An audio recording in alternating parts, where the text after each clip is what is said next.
작년 마지막 주일에는 제가 다시 사랑이라는 제목으로 말씀을 나눴는데 참 1년이 정말 빠르게 흘러간 것 같습니다. 오늘은 2024년도 마지막 주일인데 다시 사랑, 다시 소망이라는 제목으로 좀 함께 말씀을 나누도록 하겠습니다. 이 시의 표제를 보면 이 시편은 고라 자손이 썼다고 기록되어 있는데 그들은 다윗 왕조 시대부터 성문을 지키는 역할과 그리고 성전에서 찬양하며 음악을 담당했던 레위 자손입니다. 그래서 많은 학자들이 바빌론 포로 생활 당시에 한 고라 자손이 예배를 드리지 못하는 슬픔과 나라 잃은 절망을 이렇게 시로 기록했다고 주장합니다. 본문의 내용도 이 주장을 뒷받침하고 있는데 3절에 보시면 내 하나님이 어디 있느냐라는 말씀이 있습니다. 이 표현은 단지 주변의 민족들이 빈정대면서 여호와 하나님이 없거나 혹은 바벨론의 신보다 약하다, 무능하다 이렇게 조롱하는 표현이었습니다. 그리고 4절에도 보시면 시인은 이제 과거의 성전에서 절기를 지키는 무리들과 함께 찬양하면서 그들을 인도했던 과거의 일들을 추억하고 있습니다. 이 시인의 삶의 자리가 정말로 바벨론 유배지라면 그야말로 완전히 절망적인 상황입니다. 주변 민족들이 조롱하고 있고 그들이 믿었던 신에 대한 배신감도 있고 그리고 무엇보다도 9절 말씀에 보니까 어찌하여 나를 잊으셨나이까? 어찌하여 나를 잊어버리셨습니까? 라는 이 절규가 기록되어 있습니다. 마치 하나님께서 침묵하시는 것 같은 그런 영적인 고통은 이스라엘 백성들로 하여금 더욱 절망케 했던 것 같습니다. 일본의 작가인 엔도 슈샤쿠라는 분이 침묵이라는 아주 유명한 책을 썼지요. 그 책은 일본의 선교 초기에 굉장히 박해가 심했던 시대를 배경으로 하는데요. 물론 소설이지만 그 소설의 내용 중에 이런 고백이 있습니다. 하나님은 무엇 때문에 이들 비참한 농민들에게 이 일본인들에게 박해와 고문이라는 시련을 주시는지요? 박해와 고문보다 사실 더 무서운 사실이 있는데 그것은 바로 하나님의 침묵입니다.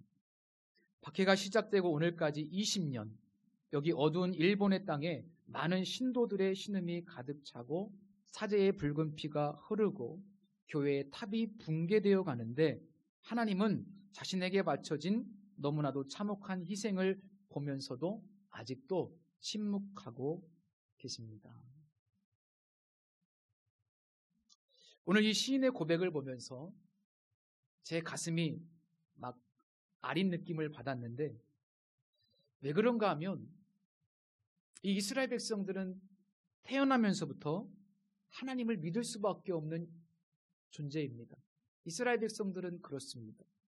단 한 번도 지금까지 하나님의 존재와 혹은 하나님의 부재를 의심해 본 적이 없었던 민족이었기 때문에 이 시인이 경험한 이런 절망은 오늘 우리가 당하는 절망과는 비교할 수 없이 큰 절망이고 고통일 거라는 생각이 들었습니다. 지금 우리는 한 해의 끝자락에 서 있는데요. 그 어느 때보다 정치적으로, 경제적으로 정말 혼란스럽고 절망스러운 상황에서 지금 이 예배를 드리고 있습니다. 더 마음이 안타까운 것은 언제쯤 이 고통스러운 상황들이 좀 해결될 수 있을까? 언제 정리가 좀 될 수 있을까? 그것도 기약할 수 없다는 이 현실이 너무나 안타깝습니다. 또 개인적으로 오늘 이 자리에는 여전히 해결되지 않는 어떤 답답한 상황과 환경으로 인해서 혹은 경제적인 어려움으로 인해서 혹은 자녀의 문제나 아니면 질병의 문제로 인해서 고통스러워 하시는 분들도 계십니다. 마치 하나님께서 침묵하시는 것 같은 상황은 아마 우리 성도님들을 더 힘들게 할 겁니다. 단테라는 사람이 쓴 신곡에 이런 이야기가 있습니다.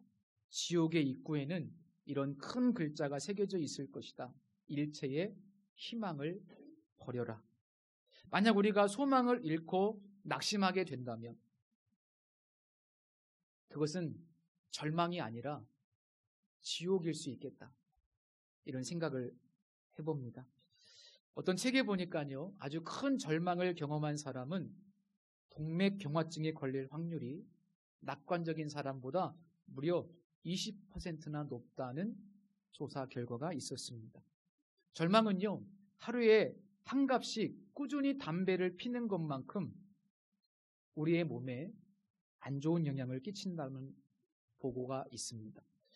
또 절망을 넘어서 그것이 이제 정신적인 스트레스가 되어서 우리가 우울증이라도 걸리면 그렇지 않은 사람에 비해서 심장병으로 죽을 확률이 3배나 더 높다는 기사도 있었습니다.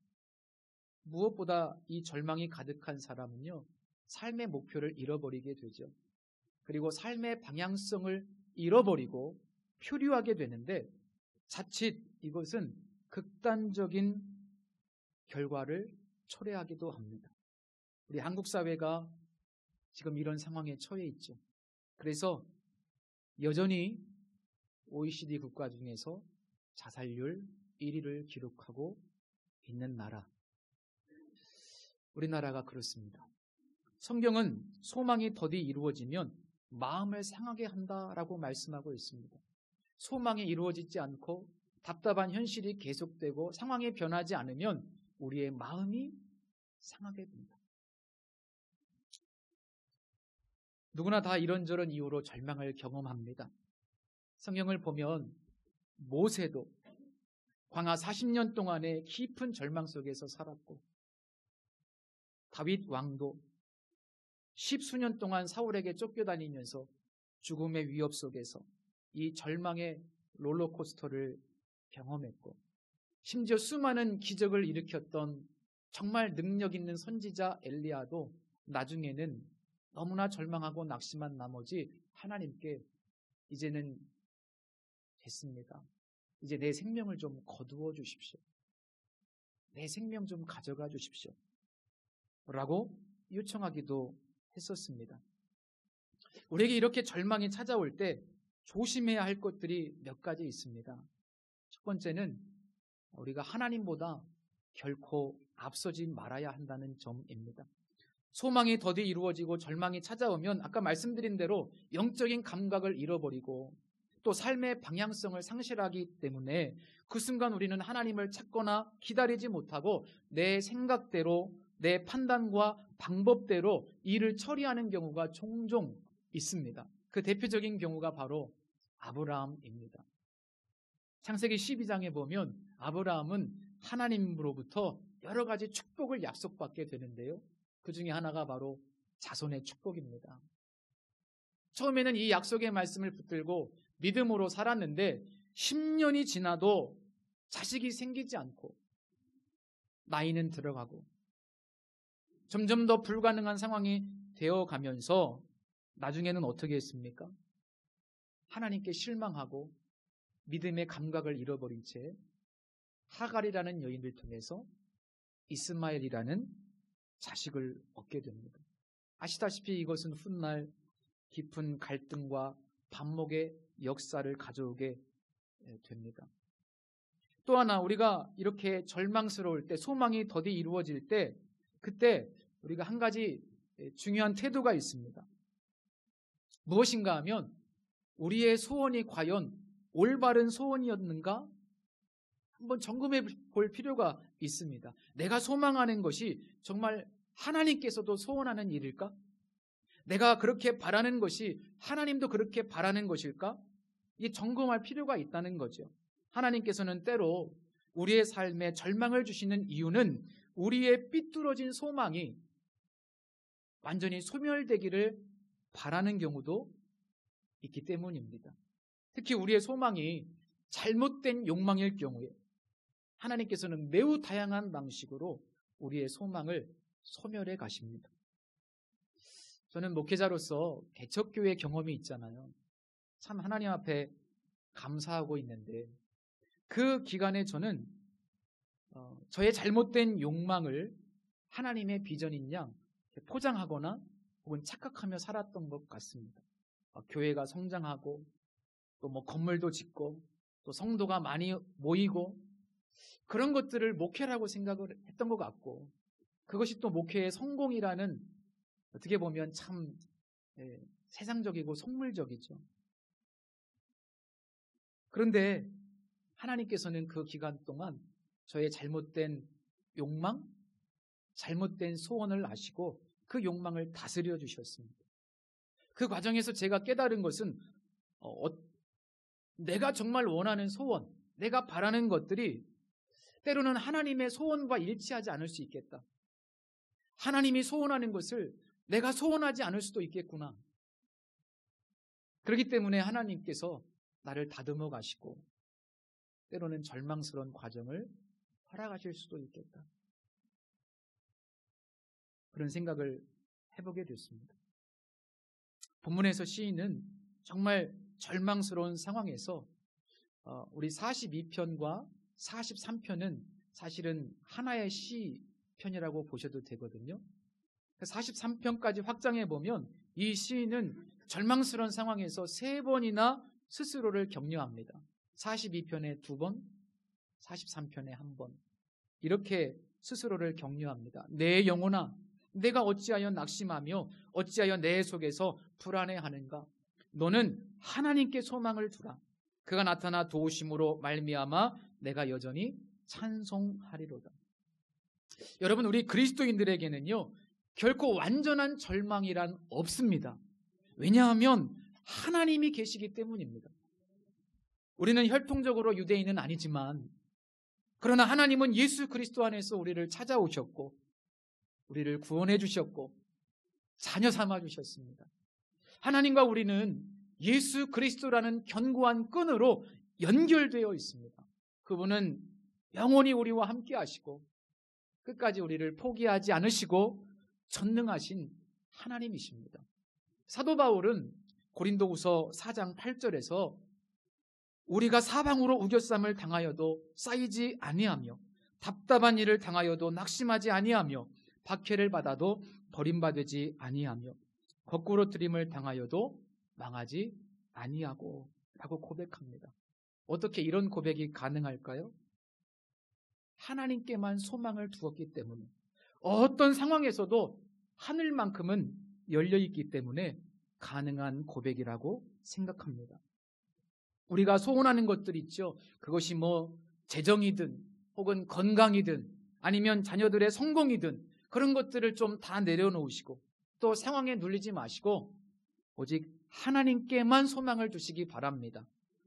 오직 우리가 하나님께만 소망을 두고 하나님만 소망의 대상으로 삼을 때 의심과 불안과 낙심에서 우리는 조금씩 확신으로 나가게 됩니다. 그렇다면 무슨 이유 때문에 하나님께만 소망을 두어야 될까? 무슨 이유 때문에 하나님께만 시인은 소망을 두고 있을까? 시인이 끝까지 하나님만을 소망의 대상으로 삼게 된 이유는 하나님은 섭리의 하나님이시기 때문이라는 확신입니다. 그것은 곧 지금 내가 처해 있는 환경과 상황도 하나님께서 허락하셨다는 고백입니다. 결코 바빌론이 강해서가 아니라 그들의 신이 우리가 믿는 여호와 하나님보다 능력이 많아서가 아니라 하나님께서 그들을 통해서 우리를 징계하셨다는 것을 깨달았기 때문입니다. 조금 어려운 내용이지만 7절과 8절의 말씀이 바로 그런 의미입니다. 시인은 낮에는 하나님께 기도하고 밤에는 하나님을 찬송하면서 지금 나를 징계하시는 분이 하나님이시고 이 고통을 허락하시는 분도 하나님이라는 사실을 고백합니다. 살다 보면 우리의 죄로 인한 잘못된 선택, 또 우리의 실수, 우리의 욕망 때문에 무너지는 경우도 있고 때로는 우리의 선택과 무관한 이해할 수 없는 고난과 고통이 우리의 삶에 찾아올 때도 있습니다. 그러나 우리는 이 모든 상황이 우주보다 크신 하나님의 통치 아래에 있다는 사실을 인정할 수 있어야 되고, 바로 그 믿음이야말로 우리의 시선을 다시 하나님께로 향하게 만들어 줍니다. 사도 바울이 로마서 8장 28절에서 이렇게 선포합니다. 우리가 알거니와 하나님을 사랑하는 자, 곧 그의 뜻대로 부르심을 입은 자들에게는 모든 것이 합력하여 선을 이루느니라. 오늘 본문에서 시인은 하나님께만 소망을 두기 위해서 적어도 두 가지의 행동을 합니다. 첫 번째는 자기 내면에서 들려오는 부정적인 소리와 외부에서 들려오는 조롱소리에 귀 기울이지 않고 자기 영혼을 향하여 선포합니다. 내 영혼아, 내가 어찌하여 낙심하며 어찌하여 내 속에서 불안해하는가? 너는 하나님께 소망을 두라. 그가 나타나 도우심으로 말미암아 내가 여전히 찬송하리로다. 우리 성도님들도 이렇게 해보시기를 바랍니다. 너는 내 영혼을 향해서, 너는 하나님께만 소망을 두라. 내면에서는요, 끊임없이 더 이상 희망이 없다, 절망스럽다, 이런 내면에서는 부정적인 소리가 계속 들려옵니다. 또 외부에서는 내 하나님이 어디 있느냐, 막 하나님을 조롱하고 우리를 조롱하는 소리가 들려옵니다. 그런데 이 시인은 내면에서 들려오는 부정적인 소리, 외부에서 들려오는 조롱 소리를 차단하고 오히려 내 영혼을 향해서, 자신의 영혼을 향해서 스스로의 영혼에게 소리치며 외칩니다. 너는 하나님께 소망을 두라. 그런 소리 듣지 말고 너 하나님께 소망을 두라. 성도 여러분, 그렇게 내 영혼을 향해서 계속해서 선포하십시오. 내면에서는 부정적인 소리만 들려와요. 외부에서는 조롱하는 소리만 들려와요. 그 소리를 차단하셔야 됩니다. 내 영혼을 향해서 하나님께만 소망을 두라. 계속해서 선포하십시오. 그럴 때 의심과 불안과 두려움이 확신을 향해서 나아가게 됩니다. 시인의 두 번째 행동은요, 기도입니다. 이것은 첫 번째 행동과 연결되는 자연스러운 과정인데요. 도움이라고 하는 것이, 구원이라고 하는 것이 하나님께로부터만 온다는 섭리하시는 하나님의 주권 아래에 있다는 사실을 시인은 겸손히 인정하고, 그래서 그 섭리의 하나님께 이 절망적인 상황이지만 기도하는 겁니다. 8절 후반부에 보면 생명의 하나님께 기도하리로다 결단하고 기도를 시작하는데, 이 기도가 쭉 이어져서 43장까지 넘어갑니다. 43장으로 넘어가면 이 기도는 훨씬 더 담대해지고요, 기도하면 할수록 절망은 줄어들고 소망은 더 충만해집니다. 그래서 기도는 절망의 불을 꺼트리는 소방수 같고 소망의 불씨를 살리는 불쏘시개와 같은 겁니다. 기도하면 소망이 있고 기도하지 않으면 절망스럽습니다. 기도하셔야 됩니다. 언젠가 제가 읽은 내용인데 힘들 때마다 생각하는 소망에 관한 에피소드가 하나 있습니다. 우리 성도들이 한번 들으신 적이 있을 텐데요. 다시 한번 이 이야기를 전해드리도록 하겠습니다. 1965년입니다. 굉장히 오래전 이야기죠. 미국의 플로리다의 한 집안에서 있었던 실제 사건입니다. 새벽 2시쯤입니다. 이 집의 제일 어른이신 할머니, 그 할머니께서 갑자기 온 가족을 깨우는 겁니다. 그리고 빈 콜라병과 코르크 마개와 메모지를 준비하라고 말씀하시는 겁니다. 그러면서 하시는 말씀이 방금 전에 기도 중에 하나님으로부터 사람들한테 하나님의 말씀을 전하라는 메시지를 받으셨다는 겁니다. 그래서 이 며느리가 메모지를 갖다 드리자마자 이 할머니는 그 위에 성경 구절 4개씩을 쓴 다음에 아들, 손자, 며느리에게 이 종이를 접어가지고 콜라병에 하나씩 넣으라고 말씀하셨습니다. 어느새 이렇게 밤새 작업을 해서 만든 성경 말씀이 들어있는 콜라병이 약 200개 정도가 완성이 되었습니다. 그 다음날 이 식구들은 할머니의 요청에 따라서 이 200개 정도 되는 콜라병을 가지고 근처에 해변, 플로리다니까 해변이잖아요. 그 파도 위에 이 콜라병을 던져 넣게 됩니다. 그 이후에 이제 놀라운 일들이 벌어지는데 미국 곳곳에서 이 콜라병 속에 들어있는 성경 말씀을 발견하고 좋은 말씀 감사하다고 그런 편지들이 이 가정에 계속 배달되어 옵니다. 이 할머니는 1974년 11월 달에 돌아가셨는데 그 할머니가 돌아가신 다음 감사의 편지가 한 통 도착했어요. 그 편지의 내용입니다. 친애하는 고우즈 부인, 할머니의 이름이 고우즈였나 봅니다. 친애하는 고우즈 부인, 저는 지금 깜빡이는 촛불 아래에서 이 글을 씁니다. 제가 촛불 아래에서 편지를 쓰는 이유는 저희 농장에 전기가 들어오지 않기 때문입니다. 제 남편은 지난 가을에 트랙터가 전복되는 바람에 그 밑에 깔려 목숨을 잃고 말았습니다. 그런데 남편이 제게 남긴 거라곤 11명의 어린 아이들 뿐입니다. 남편이 죽은 후로 은행은 어서 집을 비우라는 통보를 하루가 멀다 하고 해오고 있습니다. 지금 저희 집에는 먹을 음식이라고는 빵 한 덩어리밖에 없습니다. 밖에는 눈이 하얗게 쌓여 있습니다. 크리스마스가 2주 앞으로 성큼 다가왔군요. 오늘 저녁 저는 물에 빠져 죽을 결심을 하고 하나님께 용서를 구하는 기도를 드린 뒤 강으로 갔습니다.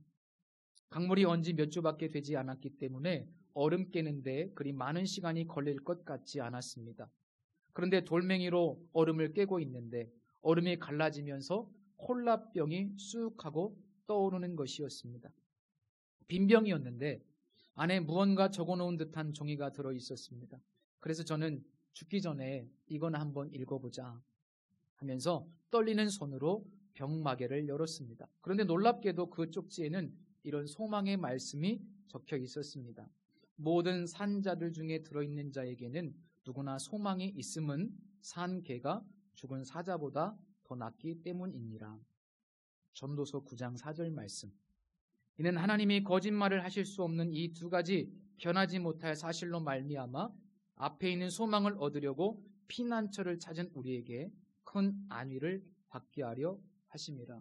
히브리서 6장 18절 말씀.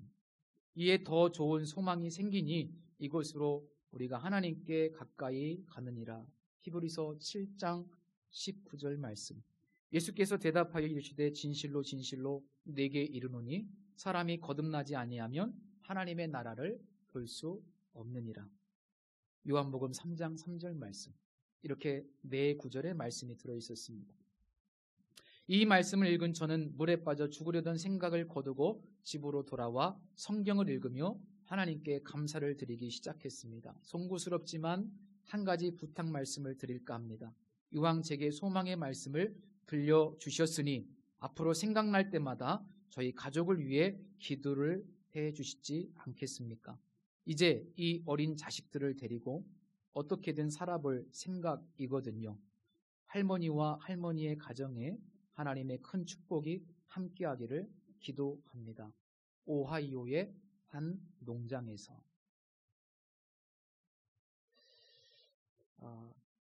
이 콜라병은 무려 9년이라는 시간 동안 플로리다 해변에서 오하이오의 강까지 아주 서서히 흘러갔습니다. 절망 속에 있었던, 그래서 자살 직전의 한 여인을 향하여 한치의 오차도 없이 긴 시간 동안 하나님의 시간표에 의해서 이 여인에게 향하고 있었던 겁니다. 하나님은 전지하신 분이기 때문에 다 알고 계셨던 것이죠. 9년 후의 일을. 11명의 자식을 둔 한 여인을 살리시기 위해서 이렇게 하나님은 놀랍게 기적을 베풀어 주셨습니다. 세상은 혼란스럽고 여전히 우리의 삶은 크게 변한 것이 없고 또 어떤 분들은 많이 답답한 경우도 있겠지만 오늘 시인의 권면처럼 오직 하나님께만 소망을 두시기 바랍니다. 이 땅에 소망을 둘 것이 무엇이 있겠습니까? 하나님께만 소망을 두시고 다시 힘차게 2025년을 맞이하시는 우리 성도님들 되시면 좋겠습니다. 기도하겠습니다. 하나님 아버지, 절망이 찾아올 때 낙심하지 말게 하시고 소망이 하나님만 바라보게 해 주시옵소서. 삐뚤어진 욕망을 소망하지 말게 하시고 이 세상의 것들을 소망하지 말게 하시고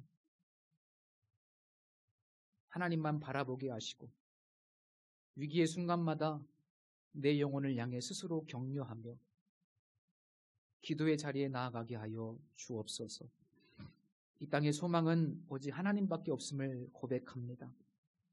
합력하여 선을 이루시고 구원의 은혜를 이 땅과 우리 성도들 위해 베풀어 주옵소서. 다가오는 새해에도 소망의 하나님만 붙들기를 다짐하며 예수님의 이름으로 기도드립니다. 아멘.